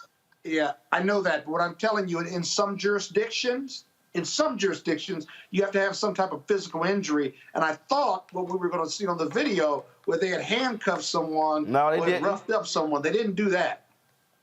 But bottom line is, you have to look and see in Delaware whether you need a physical injury. No. This was not in Delaware. They're from Delaware State. It happened in Georgia. So it happened in Georgia. I say sue that ass. All right, y'all, sue them punk asses. And for that punk ass sheriff who's black, your little punk ass should get cussed out by all your family members for defending that bullshit. Now he gonna call you about being called a punk ass. Guess what? Okay. Guess what? Now, it's okay. It's okay. I'm gonna call his punk ass tomorrow. He ain't gonna come on the show since you called him a punk. Well, guess what? No. For him to defend that bullshit, man, get the hell out of here. You know damn well that was foul. Okay, but he ignorant. Oh, so my staff said we tried to get him. They said they tried to get him on the show, but he wouldn't come on. Call his ass every day. Oh. And matter of fact, see if there's an email for his ass and a phone number. I'm gonna tell all of our followers, our listeners and viewers to email and call his ass because it's right. Bottom line is that ain't doxing. That's sending a damn email. You can email. First of all, what do you mean that's doxing? You can email a public official. Hell, he paid by taxpayers. Hell yeah, we gonna hit his ass up. And I hope he don't get. And I hope he don't get invited to the family reunion. I'm gonna come on the show with him. I'm gonna represent that. Don't get invited to the family reunion. Or the barbecue. Yeah, hell no. All right, y'all. Real quick, Dr. Lisa Cook made history by becoming the first black woman in the history to sit on the Federal Reserve Board of Governors. Last night, the Senate confirmed her nomination. The final vote was 51-50, with Vice President Kamala Harris breaking the tie. All these Republicans, of course, oppose her. Here's the moment history was made. On this vote, the yeas are 50, the nays are 50. The Senate being equally divided, the Vice President votes in the affirmative and the nomination is confirmed. Under the previous order, the motion to reconsider is considered, made, and laid upon the table, and the President will be immediately notified of the Senate's actions. Well, there you go. They oppose this black woman. Y'all, she's got a doctorate in economics and is a professor at Michigan State University. During a confirmation hearing, Cook says she would bring diverse perspectives to the Federal Reserve Board to help it fight inflation and keep unemployment low. So we certainly congratulate her on that. All right, y'all, got to go to a break. We come back, we're going to talk racing with history maker himself, Willy T. Ribbs. Y'all show him. Willy T. Ribbs, he's up next on Roland Martin Unfiltered, the first African-American. Well, y'all hurry up and show the man thank you. The first African-American to drive an Indianapolis 500. We'll talk about Formula One racing. It ain't just about the Europeans. Really want to make sure the brothers and sisters are showing up. We'll discuss next on Roland Martin Unfiltered right here on the Black Star Network. Why is it so hard to see Panther? What deal? Wow. I mean, if you go to Amazon, I think I tried. So I have a collection of That's a hard movie. They charge you $300 on Amazon. I was like, I'm not about to pay no $400 for a VHS copy. What's the deal? Man, it is interesting, Roland. It is the movie they don't want you to see. Power to the people. It's funny, I made New Jack City. You can get it anywhere. Pasta, you can see it anywhere. But a movie that says that it is not an accident that we medicated the black communities right around the time when they were getting militant, when you had the Panthers starting to organize, and people starting to vote and march on Washington. We let these communities get medicated. In fact, that comes up in The Godfather, where they say, as long as it stays in the black communities. So we asked the question, they tried to ask us questions. I asked them, the reporters when we did, I said, listen, why is it a 13-year-old boy in the hood can find a way to buy a gun, some liquor, or a church, or some crack, and yet you can't find them to arrest those people? You can't arrest that dealer. Why is that?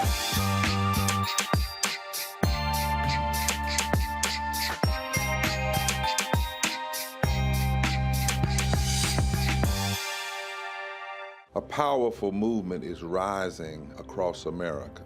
From the Mississippi Delta to the Apache stronghold, from the homeless encampments of Washington State to the coal fields of Appalachia of West Virginia. We are the 140 million poor and low-wealth people in this country, and we are building the Poor People's Campaign, a national call for moral revival. On June 18th, ahead of this year's midterm elections, while the Congress is still in session, we will hold a mass poor people's and low-wage workers assembly and moral march on Washington to arrest the attention of the nation, to put a face and a voice on poverty and low wages in this country. This is a watershed moment for justice and democracy in America.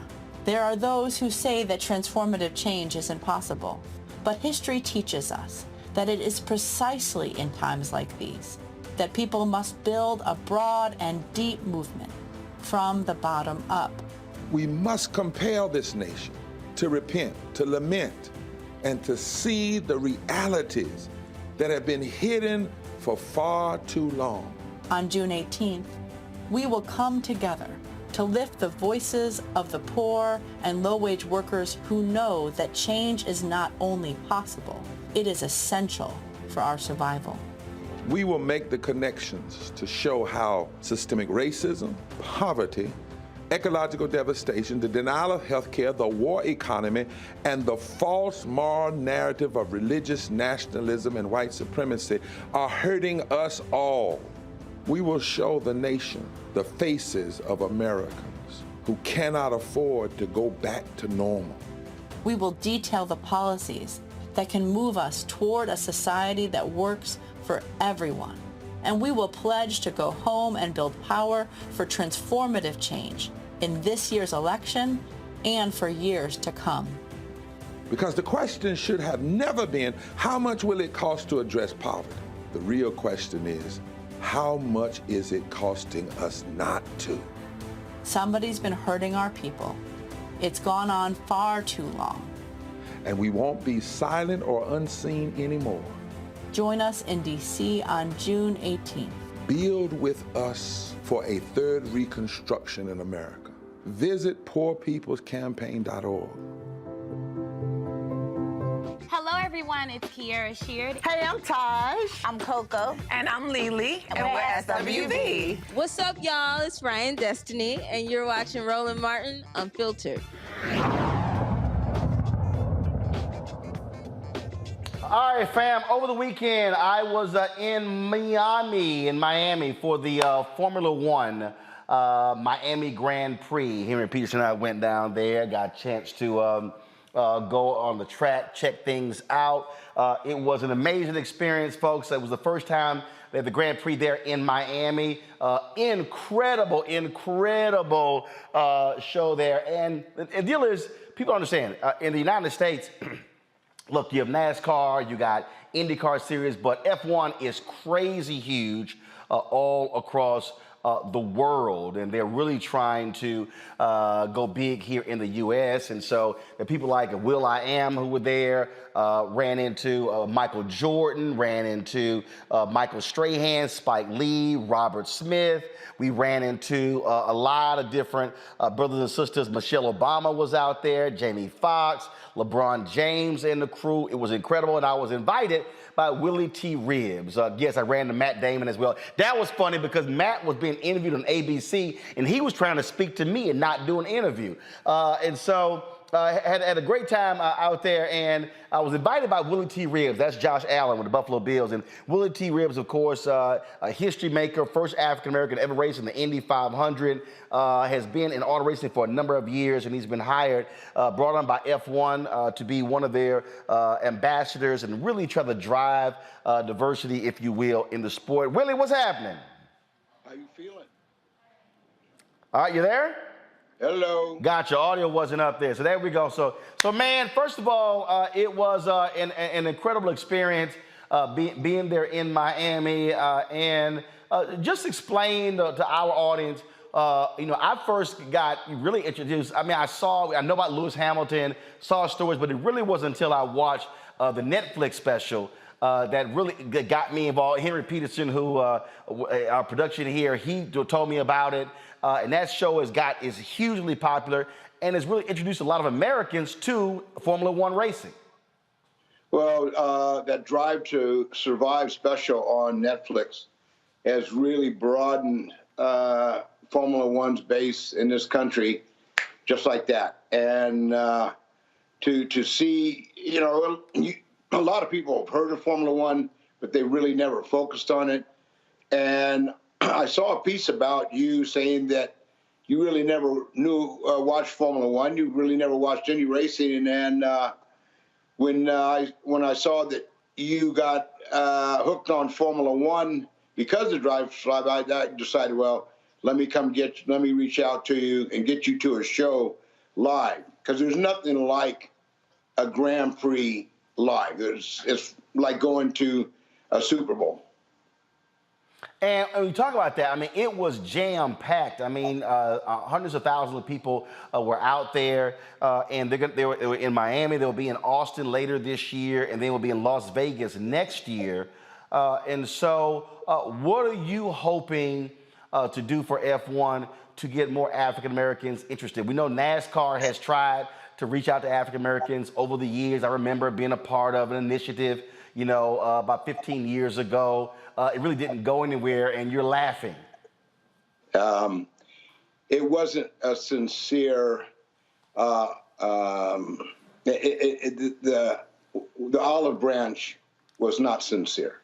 And it was, I think possibly there was a lot of pressure on them from corporate sponsors to represent what America looks like, and they just, they're not getting it done. And Formula One, I started my career in Europe, and I went over there to be a Formula One driver.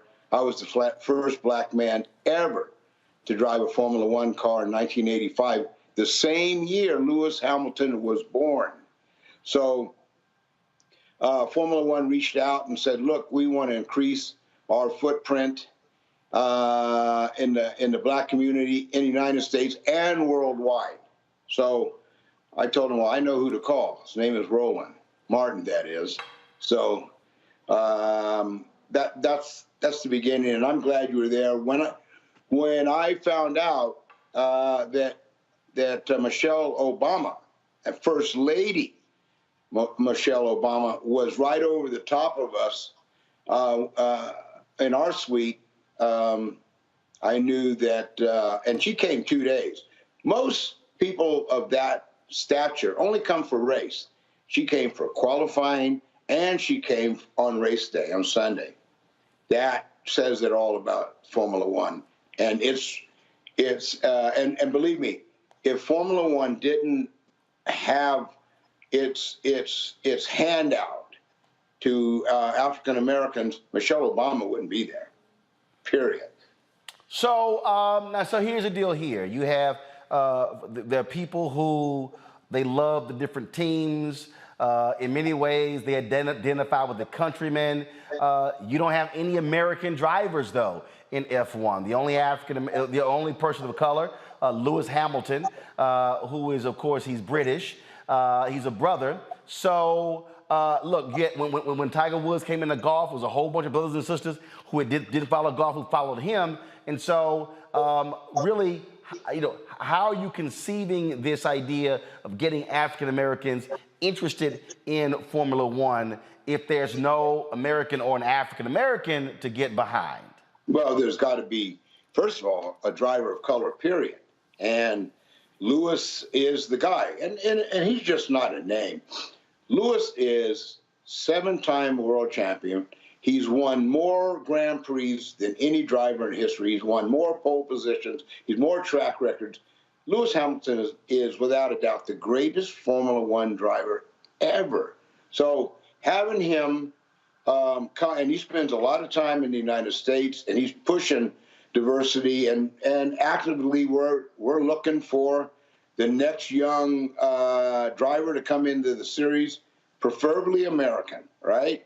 And but it took a lot to develop Lewis Hamilton. Ron Dennis, who owned McLaren at the time, took Lewis right out of go-karts at 12 years old and put him in cars and smaller formulas, and developed him. He knew he was fast, and he knew he was going to be a winner. And Ron Dennis developed Lewis Hamilton right into where he is today, and that's what it's going to take here. I would have liked to have seen Michael Jordan or LeBron James or any of the big heavy breathers that play sports to come together and support a young driver like Miles Rowe, for example, or Ernie Francis Jr. Those two are right now lead candidates to move up the ladder. And that's what it takes. It takes money and lots of it. Indeed. I sent, matter of fact, there was a tweet that I sent you something when you spoke to Miles Rowe. I got a tweet the other day, and here's a young man who's been doing well, but needs about $400,000 to keep competing. And so when you talk about, the money that is involved. First of all, these racing teams are $300 million a year. It is an expensive sport, and we often hear the same thing when it comes to golf. We're now even seeing it when it comes to baseball, these specialized teams as well. And so the reality is, for African Americans, we're pretty much, the two dominant sports for us are basketball and football, because the cost to participate is different, and that becomes a barrier to entry. Well, that's why you haven't seen very many African Americans in the sport. I was lucky when I grew up. My family had a successful business that had the money, and my dad raced anyway. So he raced as a hobby. He didn't race professionally. But I knew by the time I was 9 years old what my career was going to be. And, apart from, spending time with my dad at the racetracks and learning racing technically, learning the technical side of the business, I was also learning the performance side, on my grandfather's ranch. And a year and a half out of high school, they sent me to England to start my career because I wanted to be a Formula One driver. But back in those days, even when I went over there and won my first championship in my first year, I got no American support, no corporate support, no manufacturer support, zero. Wow. And of course, you dealt with a whole lot of racism. You dealt with white guys who were not happy that you were there. There's a Netflix documentary called Uppity. They were not happy to see Willy T. Ribbs, especially when you wouldn't bow down. No, the name of the film was Uppity, and that's what they called me. But I sort of enjoyed it. I loved the pushback, and I never complained about it. I was never going to play the victim, but if you crossed the line, they knew that they would be eating their dinner through a straw for 2 weeks. They knew it. So the toughest part for me in my career was the corporate support, and same with Miles Rowe. And same with Ernie Francis. Nothing has really changed. And Formula One is the biggest in the business. There's nothing close to Formula One when it comes to level of stature, professionalism, technology. And when they when they emailed me and said, we'd like to hire you as ambassador for diversity and inclusion, I told them, I said, well, you hired the right guy. Questions, Scott? Yeah. Hey, Willie, I'm a big sports fan generally. I know of your story, and I just want to thank you for being a trailblazer and your outspokenness. You can be the first, but it gets tough being first and outspoken. I was in Austin at the last Formula One race, and it was just incredible. I was surprised that it's a 2 or 3 mile track, and all the technology that goes into it. Was it always like that when you were racing, or have you seen the progress of technology and sophistication and just how Formula One has grown internationally since the time you drove? Well, the tracks have gotten more advanced as the cars have gotten advanced. The speed of the cars are much quicker than they were 30, 40 years ago, much faster. And the tracks had to get longer, right? Now, not every track is long. Monte Carlo is sort of a, it's maybe a mile and a half, but it's Monte Carlo is the institution, and they're going to keep that show. But the newer tracks like Miami, it was 3.4 miles long, with a 1 mile straightaway. Coda in Texas, that's 3.6. You've got to give the drivers room to race, right? Mm-hmm. They've got to have that much real estate to race on. So I just think that they know what to design based on what the designers of the cars are doing. Mm-hmm. Mm-hmm. Tanya. Yes, I mean, this is so exciting. I don't have a technical question like Scott, but I wanted to know, have you gotten any takers in terms of encouraging folks to invest in the next generation of Black racers? We see the folks that were inspired by Tiger Woods. We see the folks that were inspired by Venus and Serena Williams. Like, are people responding to this call for resources that would allow young Black people to enter into this sport? Because as you know, and as you've exemplified, if given the opportunity, we can do it and do it at the highest level of achievement. Well, Michael Jordan's involved with NASCAR right now. He's not involved with Formula One, and Formula One is the cost of Formula One is probably 40 times the cost of NASCAR. So it's an international series. I've reached out, and in my career, there was only one African American in my career that if it wasn't for him, I would have never been in Indy 500. It would have never happened. There would have been no history if it wasn't for Bill Cosby. He called me and he said, "What do you want to do? And what is it going to cost?" And I said, "This is what it's going to cost just to do Indy, $500,000. He said, and this was in 1991. And he says, "Okay, no one else."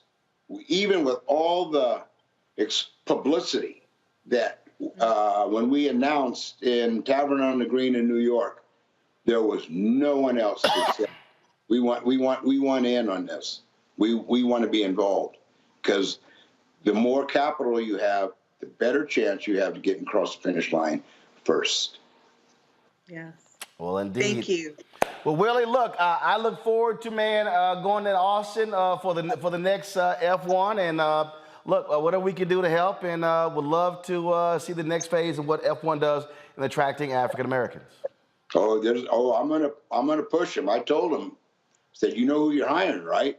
Now, I have a tendency to rub fur the wrong way, but I'll pat it back down. Don't worry about it. I trust me. That's what they've said about me the same way. But somebody, that's why I always say, you can't be scared if you Black-owned media. You can't be scared if you're a conscious brother. Willie, I appreciate it, man. Thanks a bunch. Great seeing you, and I'll see you soon. Yes, sir. Thanks a bunch. Thank your guest for me. All right. Thanks a bunch. Thanks. All right, folks. Cheers. All right, folks. Time for our Tech Talk segment.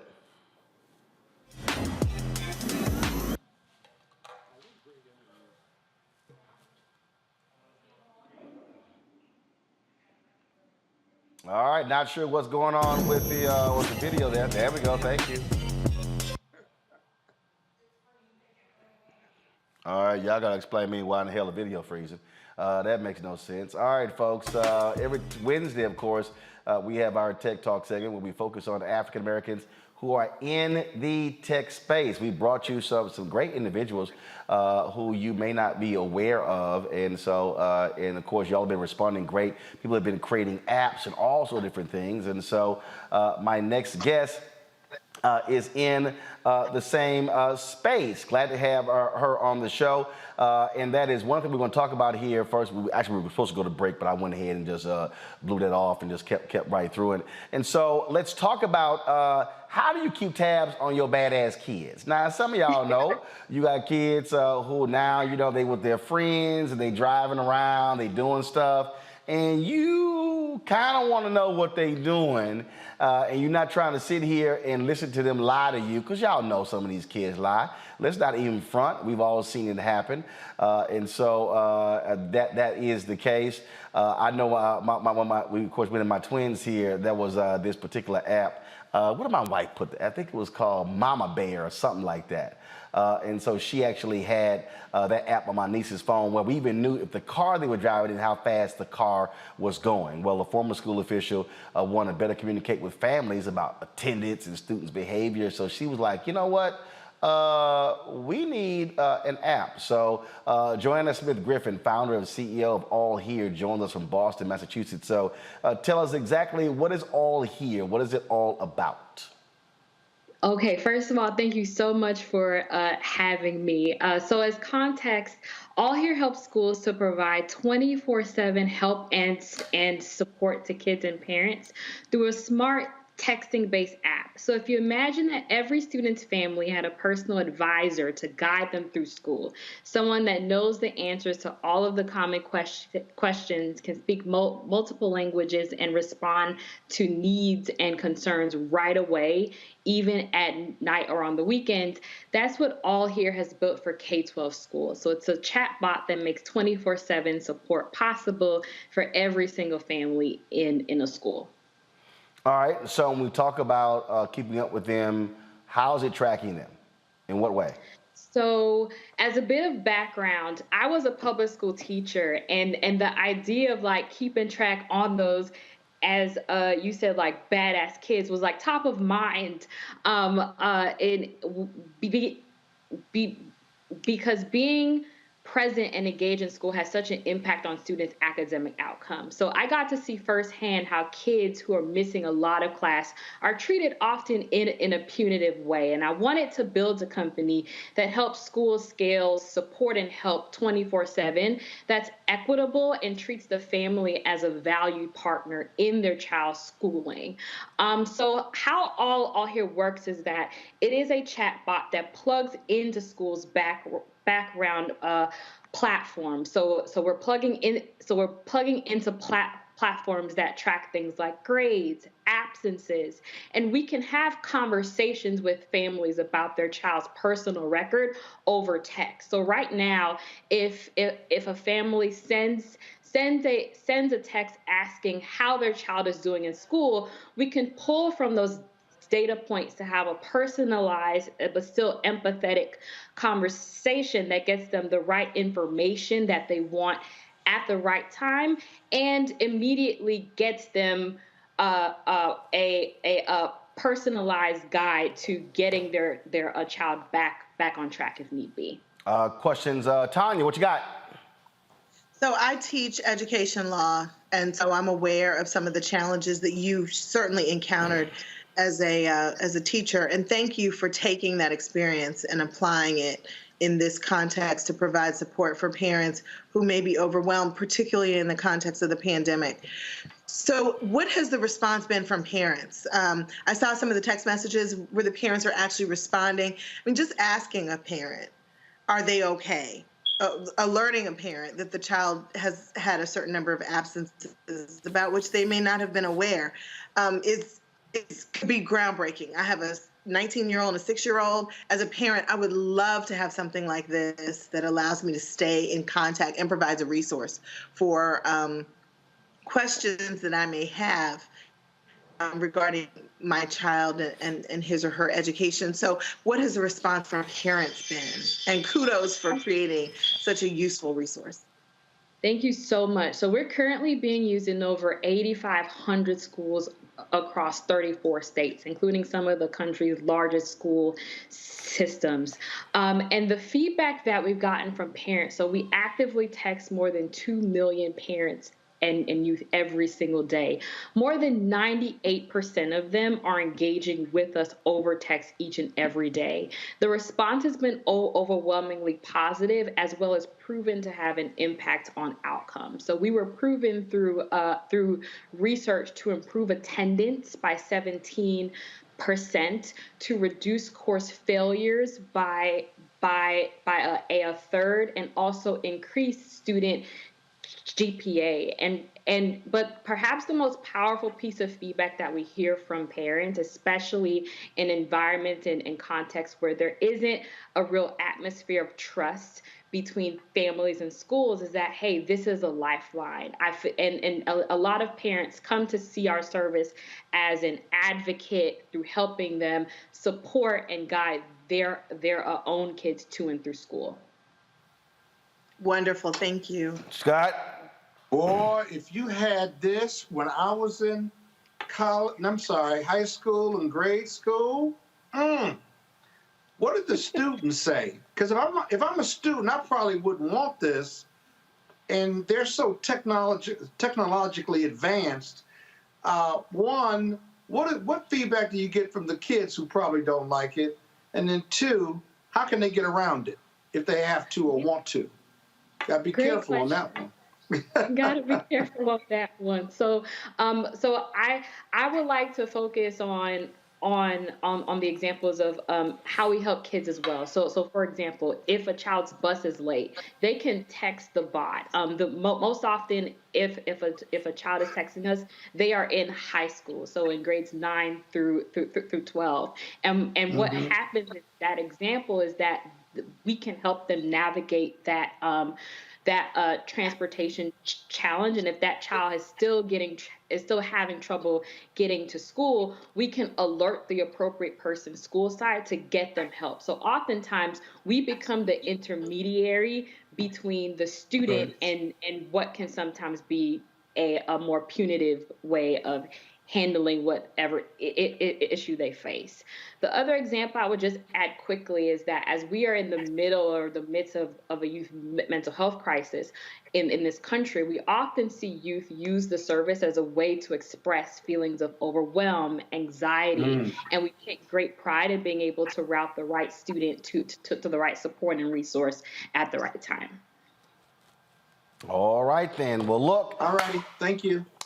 Great app. Tell people how they can access it. Visit us at allhere.com and reach out. We would be happy to help you. All right, then. Joanna, thanks a bunch, and good luck with it. Thank you.